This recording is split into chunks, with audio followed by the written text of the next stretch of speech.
महाभारत में कई घटना, संबंध और ज्ञान विज्ञान के रहस्य छुपे हुए हैं। महाभारत का हर पात्र जीवंत है, चाहे वो कौरव, पांडव, कर्ण, कृष्ण हो या शल्य, शिखंडी और कृपाचार्य। महाभारत सिर्फ योद्धाओं के गाथाओं तक सीमित नहीं है।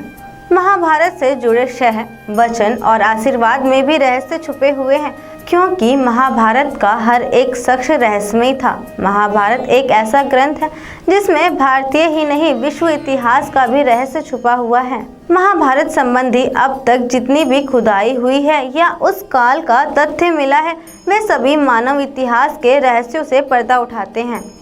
भारतीय ही नहीं, इसमें मनुष्य के इतिहास का अभी भी वो कालखंड छुपा हुआ है जिसके जानने से ज्ञान, विज्ञान, खगोल, धर्म आदि के बारे में मनुष्य की जानकारी में आश्चर्य रूप से इजाफा हो सकता है। किसी भी देश के इतिहास को धर्म के चश्मे से नहीं देखा जा सकता। तो आइए दोस्तों, हम जानते हैं महाभारत के 10 ऐसे व्यक्तियों के बारे में जिनमें अद्भुत क्षमता थी। वे आम मनुष्यों की तरह मनुष्य नहीं थे, वे अलग ही तरीके की क्षमता से संपूर्ण थे। सबसे पहले हम बात करेंगे सहदेव की। सहदेव 5 पांडवों में से 2 भाई सहदेव और नकुल दोनों ही माता माद्री के असमान जुड़वा पुत्र थे। सहदेव भविष्य में होने वाली घटना को पहले से ही जान लेते थे। वे पहले से ही जानते थे कि महाभारत होने वाली है और कौन किसको मारेगा। सहदेव ये भी जानते थे कि कौन विजय होगा, लेकिन माना जाता है कि भगवान श्री कृष्ण ने उन्हें श्राप दिया था कि अगर वो इस बारे में लोगों को बताएंगे तो सहदेव की मृत्यु हो जाएगी। सहदेव के धर्मपिता पांडु बहुत ही ज्ञानी थे। उनकी अंतिम इच्छा थी कि उनके 5 बेटे उनके मृत शरीर को खाएं, ताकि उन्होंने जो ज्ञान अर्जित किया है वो उनके पुत्रों में भी आ जाए। सिर्फ सहदेव ने ही यह हिम्मत दिखाकर पिता की इच्छा का पालन किया। उन्होंने अपने पिता के मस्तिष्क के तीनों हिस्सों को खाया। पहले टुकड़े को खाते ही सहदेव को इतिहास का ज्ञान हुआ, दूसरे टुकड़े को खाने से वर्तमान का और तीसरे हिस्से को खाने से भविष्य का ज्ञान हुआ। इस तरह वे त्रिकालिज्ञ बन गए। अब बात करते हैं बर्बरिक की।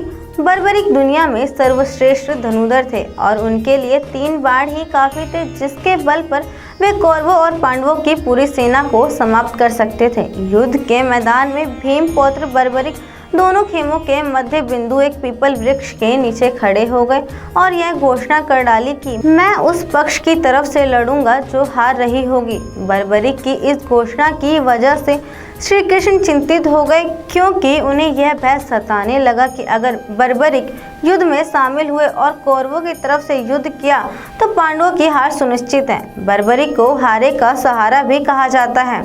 अब बात करते हैं संजय की। संजय महाभारत में धृतराष्ट्र के सारथी का नाम था, जिससे वेदव्यास के द्वारा दिव्य दृष्टि प्रदान की गई थी, जिससे वह धृतराष्ट्र को महल में ही बैठकर कुरुक्षेत्र में होने वाले युद्ध को देखकर पूरा का पूरा युद्ध सुना सके। यह दिव्य दृष्टि वेदव्यास धृतराष्ट्र को देने वाले थे, परंतु धृतराष्ट्र के कहने पर संजय को प्रदान की।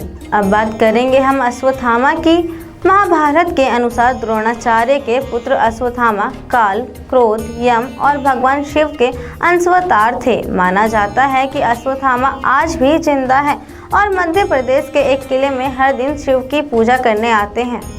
इस भाग में इतना ही। इसके आगे की जानकारी आपको दूसरे भाग में देखने को मिलेगी। इसके लिए हमारे चैनल MGB डिजिटल इंडिया को अभी सब्सक्राइब करें। वीडियो पसंद आया हो तो वीडियो को लाइक करें। कमेंट बॉक्स में कमेंट करके अपनी राय जरूर पेश करें। धन्यवाद।